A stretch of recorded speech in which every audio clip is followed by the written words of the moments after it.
Good to see each of you.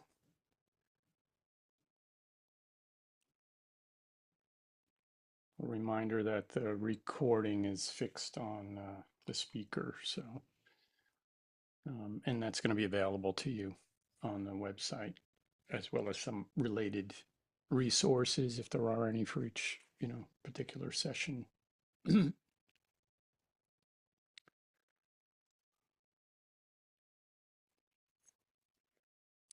Yesterday was Earth Day, so I'd like to offer a few reflections on what we might call Earth awareness, or what some of us in the mindfulness community are referring to as eco-awareness. And for me, I want to just speak briefly about the capacity of the natural world to open us up and expand our view of ourselves, of others, and the world around us. And we know, the universe itself is expanding all the time. And in fact, it's rapidly, relative term, rapidly expanding. And when if we take a moment just to even consider that, reflect on that ever widening kind of spaciousness that's happening in the universe, maybe we can see some parallels to our own lives and to our practice.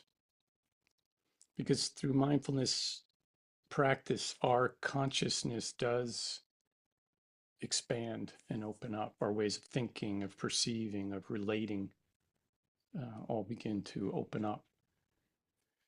I've said this before, but it bears repeating that judgments are narrow. By definition, they constrict our view. And while judgments aren't inherently bad, we need them to make sound decisions, like whether to turn left or right at the stop sign. But problems arise when we rush to judgment, when we overly limit our options or our understanding of people and situations. We prejudge before we truly see the whole picture or even the whole person. And there's that kind of left, right, either or, up, down kind of thinking. So mindfulness invites us into a different stance. It doesn't ask us to abandon that very useful kind of discernment and judging in that sense, but it invites us to cultivate this non-judgmental awareness, what we might also describe as an expanding or spacious awareness. And this isn't just a nice kind of poetic idea, that our minds open, because the research confirms that mindfulness practice does enhance our cognitive functions, like attention and memory and executive functioning. And it does promote this greater self-awareness and a more expansive, kind of nuanced, maybe, understanding of our own thoughts and emotions and experiences, and also what's happening to us. So in essence, mindfulness helps us hold life with this bigger space and with this broader perspective. And in that way, some of what we see in terms of mindfulness practice helps to improve our own mental health, because it's in a wider field in part. And one particularly powerful way, I think, to access this kind of expansive quality of awareness is through nature. So hence the notation about it being Earth Day yesterday.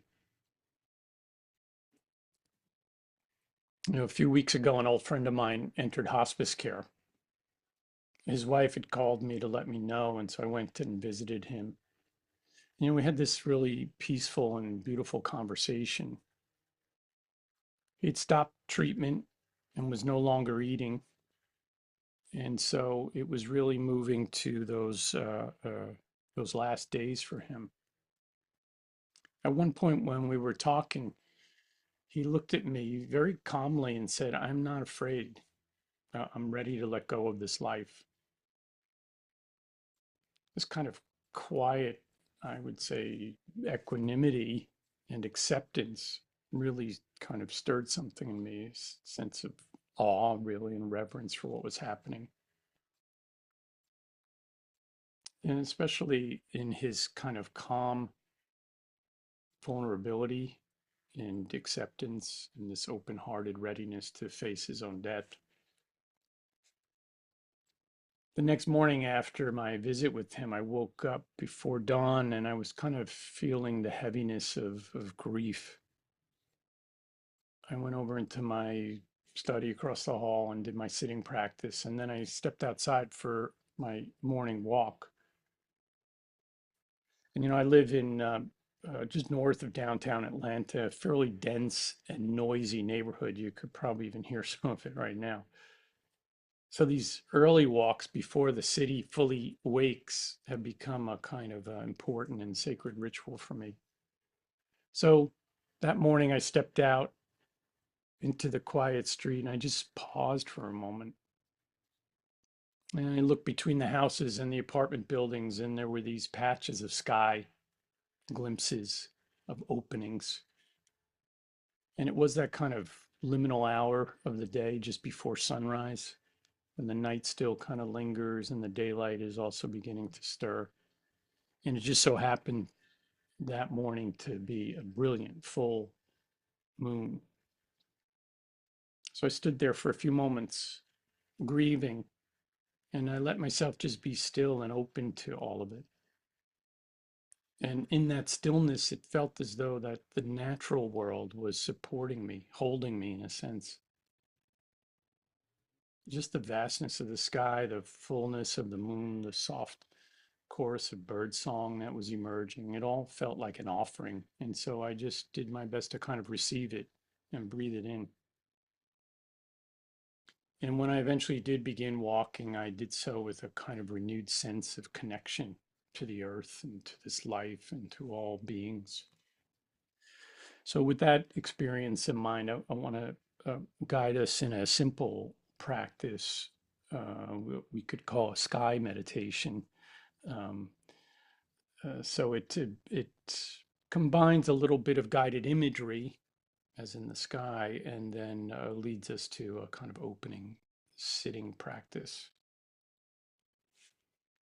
So, if you would begin by just finding a relatively comfortable seated or lying down posture if you have space for that. And if it's possible, where you could position yourself in a place where you might have access to seeing the sky. I've got a window right here.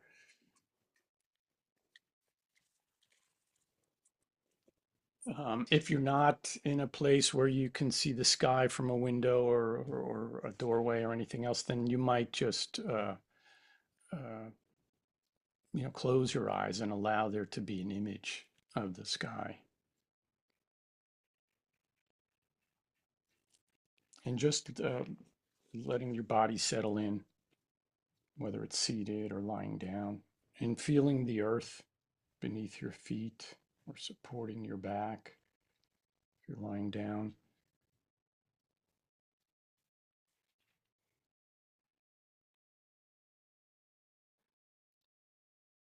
And then just breathing in and breathing out. You're already breathing in and breathing out, but noticing the breath. Not needing to change it or manipulate it or fix anything. Just becoming aware of the natural rhythm of the breath in this moment. The inhalation, the exhalation.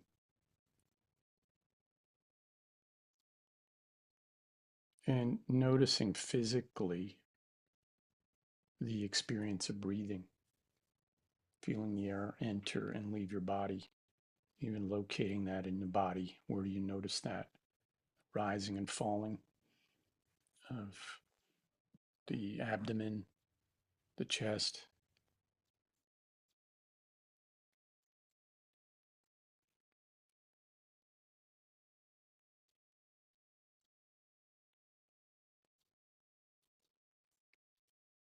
And not just thinking about these things, about the body, about the breath, but allowing your attention to actually, in a sense, kind of drop right into it so that you're aware of the feet on the floor and any other aspects of sensation in the body, including the sensation of breathing.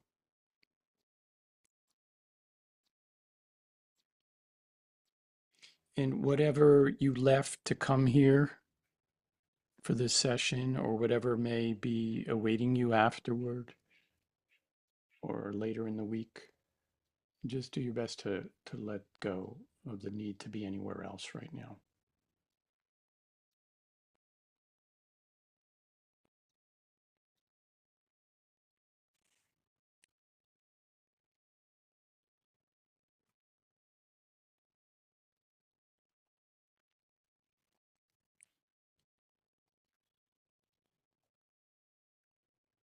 And now, um, bringing your attention to an image of the sky, whether that's an actual sky outside your window that you can see, or just in your mind's eye, doesn't matter.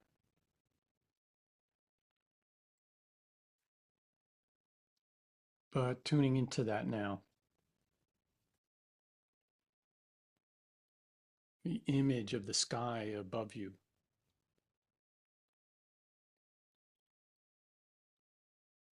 and seeing in that sky a kind of vastness or openness or spaciousness, whether the sky is filled with clouds or just perfectly clear and blue.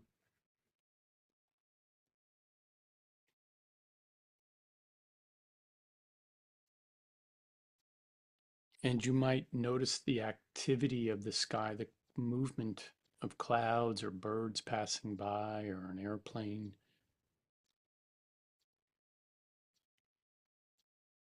so that we also become aware of the comings and goings within each moment.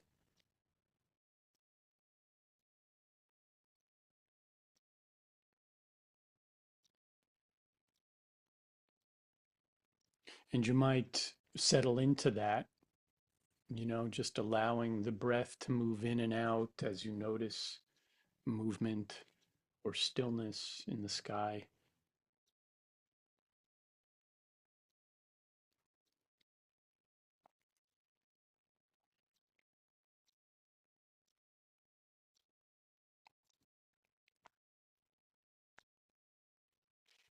And see if, in a sense, you can allow your awareness to begin to take on some of the qualities of the sky that you are seeing out your window or in your mind's eye, that you may also adopt a kind of openness, spaciousness, vastness,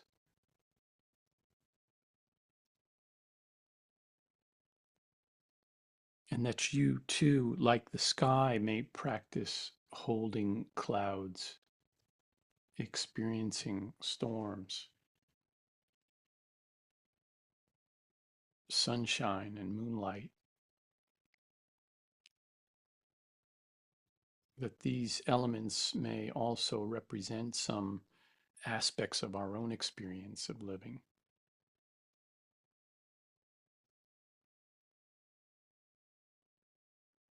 and that they can assist us in this practice. We can notice how thoughts can be like clouds coming and going. Things are ever changing, and that there be in this noticing no need to chase down or to resist or push away, just observing. Even intense, powerful emotions, grief, joy, these too arise and pass just like weather patterns in the sky coming and going. And that in that sense, the sky is not disturbed by the weather, it simply holds it for what it is. And that we too might practice that.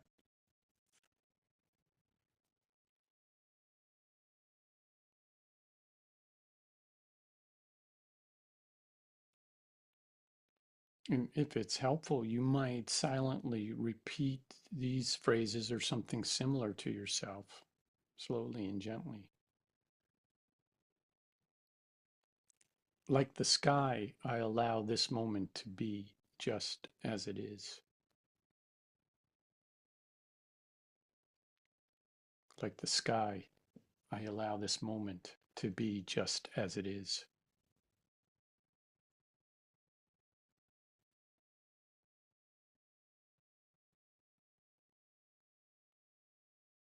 Whatever comes, I hold it with spaciousness. Whatever comes, I hold it with spaciousness.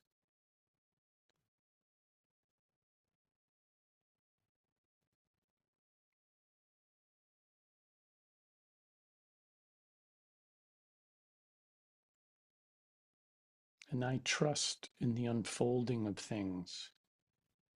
Trust in the unfolding of things.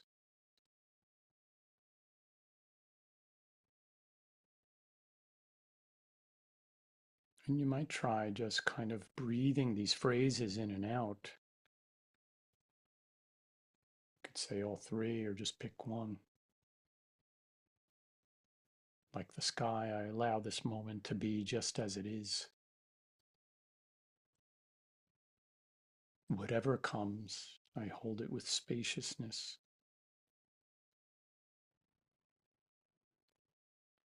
I trust in the unfolding of things.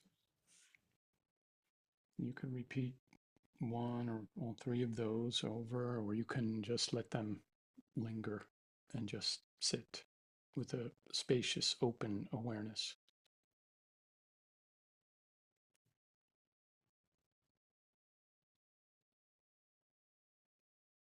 And allowing silence now to just be as we sit practicing open, spacious awareness.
Here's a poem by Mary Oliver entitled Wild Geese. You do not have to be good. You do not have to walk on your knees for 100 miles through the desert repenting. You only have to let the soft animal of your body love what it loves. Tell me about despair, yours, and I will tell you mine. Meanwhile, the world goes on. Meanwhile, the sun and the clear pebbles of the rain are moving across the landscapes, over the prairies and the deep trees, the mountains and the rivers. Meanwhile, the wild geese, high in the clean blue air, are heading home again. Whoever you are, no matter how lonely, the world offers itself to your imagination, calls to you like the wild geese, harsh and exciting, over and over, announcing your place in the family of things.